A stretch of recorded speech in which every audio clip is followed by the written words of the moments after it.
I'll tell you what we can do. We can exchange pleasantries now. Hi, Dean. How are you?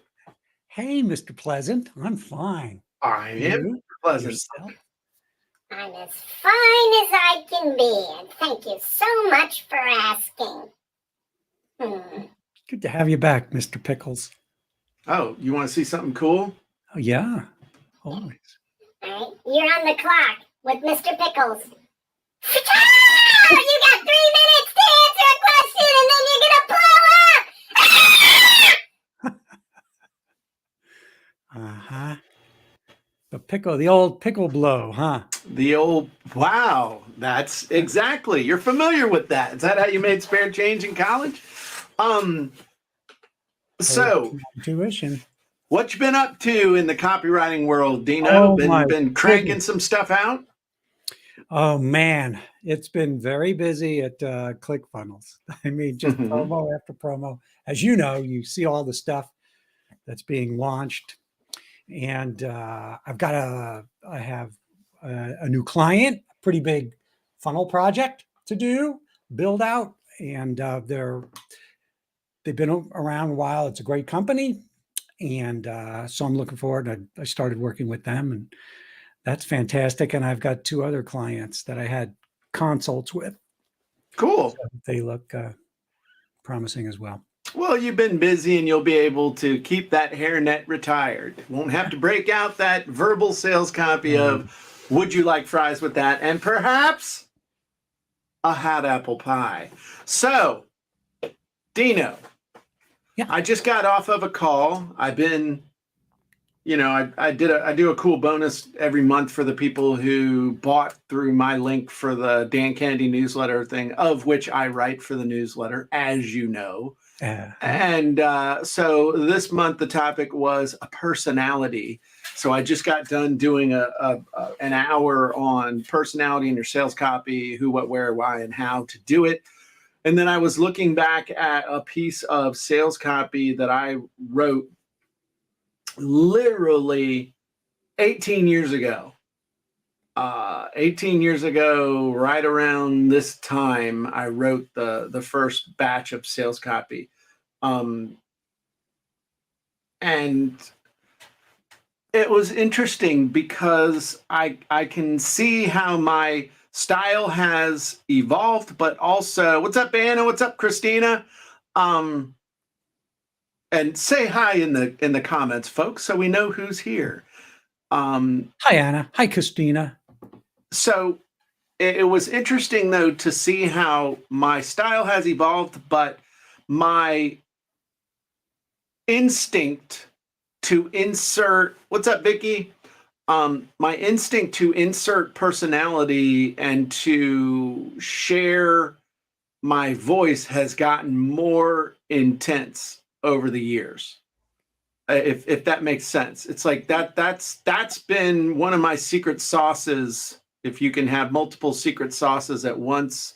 What's up, Bob? What's up, John? You're becoming more you. Well, I think I'm feeling, I learned to be more comfortable with being vulnerable and sharing things that other people might not share in their sales copy to make me more real. What's up, Bill?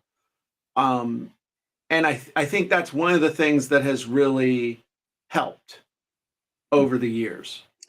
Oh, yeah. When you can feel comfortable without writing copy, without censoring yourself, thinking or feeling you're going to push people away or they may not like me if I say this, that's when you really start to let go and let loose and let who you are shine through in your copy. Right. And then it was funny to see some of the things that I actually said in sales copy that I think at the time, like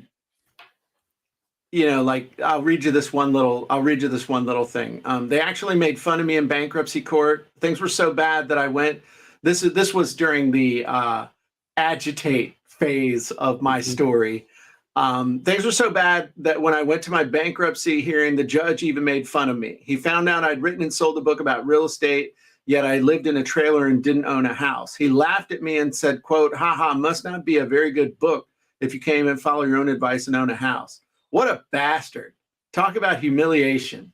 I mean, that using that kind of sales copy, definitely that's a voice. There's, and I'm not saying it to like pat myself on the back, but instinctively I knew that if I did that, like, here I had zero savings. My wife and I delivered newspapers in the middle of the night just to get by. I was more than $12,000 in debt, most of it credit cards, no hope of paying them off.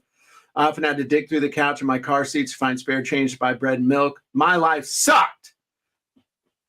I mean, that's the kind of talk that gets, that pulls people in. I mean, that, and the story like that. I just, looking back and even looking at what other people do, sharing your story, sharing it in real raw terms, being real raw, and there's real power in that. Thoughts? Period. Dean, what are your thoughts? How can I add to that story? You But would I normally agree. say something like, I mean, what? Your life sucks now, Jim. I mean, that was like a perfect thing you just missed. So I had something so similar, Jim, not in court, but among real estate gurus. Because as you know, I was a real estate. I still am a real estate investor, but I was doing it full time, and I did it for a decade. And I got spanked really hard during the mortgage meltdown. I was left with a bunch of vacant houses because people couldn't even pay their rent during the mortgage meltdown because they had lost their job. I'm in an industry I live in an area where the prime income generator is tourism and home building. The two things that got beat up, and then there was the car industry too, but they got beat up the most. And so I had tenants just flee. So I was left with all these vacant homes, and I had to declare personal bankruptcy. And it was the hardest thing I ever had to do because I was so married to my 825 FICO score. And it just got, I just kept draining my savings account to pay these mortgages on these empty houses and my savings. And it was just horrible. And I should have just taken the butcher knife and just said, you know what, let the banks have them back. Because I was trying to negotiate with them because I was doing short sales to negotiate, and they wouldn't. And that was getting really stressful because they were all the banks were blaming investors for the mortgage meltdown. The little guy investors. No, they weren't blaming Wall Street for selling these garbage tranches overseas. Yeah. Or the mortgage companies that were writing loans that I said 10 years before was going to get somebody thrown in jail. Oh yeah. I mean, it killed Countrywide and all the secondary lenders out there. They evaporated because of their bad behavior. And it was the lesson for me, and it was very similar to yours. Now you're writing about your experience in bankruptcy. When I started to admit and talk about to other gurus what had happened to me, I literally had a very respected guru said, you know what? I know there's so many other investors just like you, but they're still out there touting how great their product is and how great things are. And you're the only one I've heard that is saying, oh my God, you've had to declare bankruptcy. And he said, I'm going through what you're going through right now. And it is painful. Yeah. And it was also getting it off your chest and admitting it to everybody, like people in my family. It was embarrassing and humiliating, but at the same time, there's a tremendous amount of empathy and connection because of it. Yeah, absolutely. I mean, it makes you trustworthy. I mean, it's if you're telling the truth, warts and all. Oh, man. I mean, as I talk about it, I still feel that knot in my stomach of going through it because it's such a strong visual memory of meeting with a bankruptcy attorney and sitting in his office and having the bankruptcy trustee come in and then getting ready to go to court, to go before the judge. And it's like, oh my God, That this is sucked. like, And it's like, I yeah. mean, just to make a comparison, it's like Mel Gibson and Braveheart, going to the gallows and people are throwing trash at you. That's what it feels like. Right. Yeah. I remember. And, the funny thing is that this was, you talk about humiliation going through that process when we were getting ready to have to declare bankruptcy, and I still had a credit card. The funny thing is we declared bankruptcy and never had bad credit. In other words, we never missed a payment until the day the bankruptcy lawyer said, stop paying everything now. Mhm. Today's the day you stop paying. And I had to go on a trip. I went on a business trip and I had to rent a car. And so I scraped up cash, and you couldn't rent a car with cash. You had to give them a credit card. So I gave them the credit card, but then I had to go pay. When I brought the car back, I had to go pay with cash. But the guy that I was with, who owned a $100 million company, the guy that hired me to come and speak, he was giving me a ride back he rode with me back to the airport from the presentation that we did. And he's like, hey man, let's go to the Sky Lounge and stuff. We'll go sit in the Sky Lounge and have drinks and hang out and do what rich people do when they're at the airport. I said, okay, well, I just got to return the car. He said, oh, just flip him the keys and come on. I said, no, I had to stand. He stood there for 20 minutes looking at me like I was the biggest idiot in the world because I was paying cash for the car. And I couldn't tell him the reason I had to do that was because I couldn't have any charges show up on the credit card in order to be able to not get in trouble with the bankruptcy stuff. With the trustee, yeah. And I just remember just feeling like such an ass sitting there, but there was nothing I could do. And you just had to suck on it. Ugh. It was hard. It was like a 6-month process. And I would just sleepless nights and being restless and stressed out. I even remember going to my daughter's high school orientation from 8th grade before she started her freshman year in high school. And she's stressed out. And I'm sitting in the bleachers with the parents. And I couldn't even pay attention to everything that was happening because I'm in my head thinking, I just ruined my family. Right. And you just look back on this stuff, like it happened around Christmas time, and we didn't have the money to pay for the bankruptcy. So my in-laws, my mother and father-in-law, paid for my bankruptcy. And to make it worse, that year they had to take a disbursement from their retirement, and so they felt like they were always really into the parity. If we give to one, we got to always give to all the other ones. So you think about this. I was trying to get an internet business that this is when I had my agency, which was basically, we had a web design company. That's what we called it. We didn't call it an agency. And they bought every other kid in the family a new computer for Christmas, when I could have used a new computer more than anything. I got a bankruptcy. You got to pay the attorney. And I mean, God bless them. Thank you, God, for that. But there was so much irony in that whole thing. I mean, it was just like, hey, you haven't really learned this lesson well enough, Jim. No new computer for you. Hey, Jim, want to make sure you never forget this one. I'm going to have the whole courtroom laugh at your ass. I mean, this is all real. Oh, want to really make this suck? I'm going to drop a heart condition on your ass right now. We're going to just like all of it all at once, man. And the thing is, though, it makes you who you are, and it either kills you or it makes you stronger and it makes you smarter. And there's no way in hell I would allow myself to get in that situation again. And ever. It's just not going to happen. And all of this stuff, and how does this stuff that you and I are talking about relate to everybody who's listening, is that this is the fodder that makes for amazing copy, great origin stories, great vehicle stories, meaning all the things that people go through in their belief system that you can, if you can make that connection with your audience talking about this stuff, this is what marketing is all about. Yeah.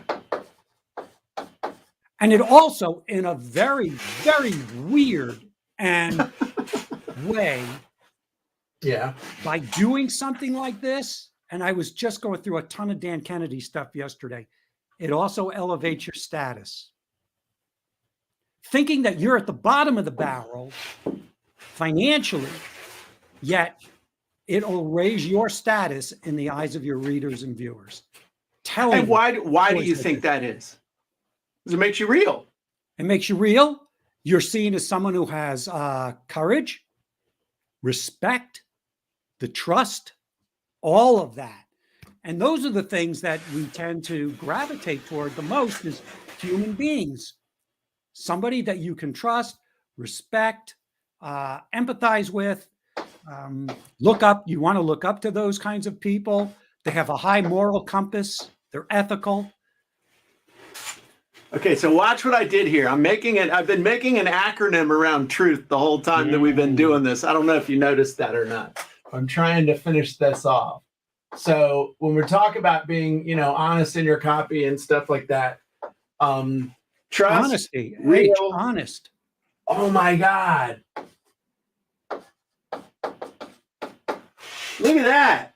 We just made a really cool, we could probably create a whole course and do a product launch around this, Yeah. But it's true. All right. Creates trust. Being real creates trust. If you tell the truth, it creates trust, makes you real. It's unabashed, meaning you got to tell the real. Use like that's SAT word I dug out, but I had to do my best. You got a better you than that? I'm thinking. Unbiased. Maybe somebody in the thread, somebody out there who's listening, talk about truth. I wished empathy was in there, but then it would be trust. Unhinged. Christine says unhinged. No, that's the after show. We'll figure it out. But unlimited, it's there. You need to go to thesaurus.com, but they got too many ads and pop-ups. Well, trust, if you're going to do that, truth makes you unique. It can, but it doesn't. That's kind of forceful. Ooh, I like that. It makes you unique. Yeah, I like that because it's a unique experience. Plus, I just like and that. And it's you, unique. Right? Truth. It's this is your truth, right? We're talking about your truth. Unique. Yeah, but not in that weird hippie your truth thing. It's like it makes you unique because that's your story. It makes you unique. The truth creates trust, makes you real, makes you unique. It's timely for many people and it's honest. Dang, that's pretty good. Tell the truth. Somebody ought to make a game show called that.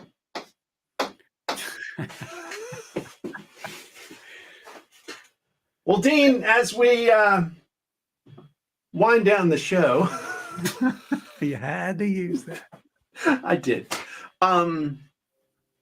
What are some thoughts? What are some thoughts as far as how people can apply this to their copy? I think it's just number one place to start is just sharing stories and being vulnerable. And you can do that, and they don't have to be these long stories like you might have in a sales letter. That's the extreme.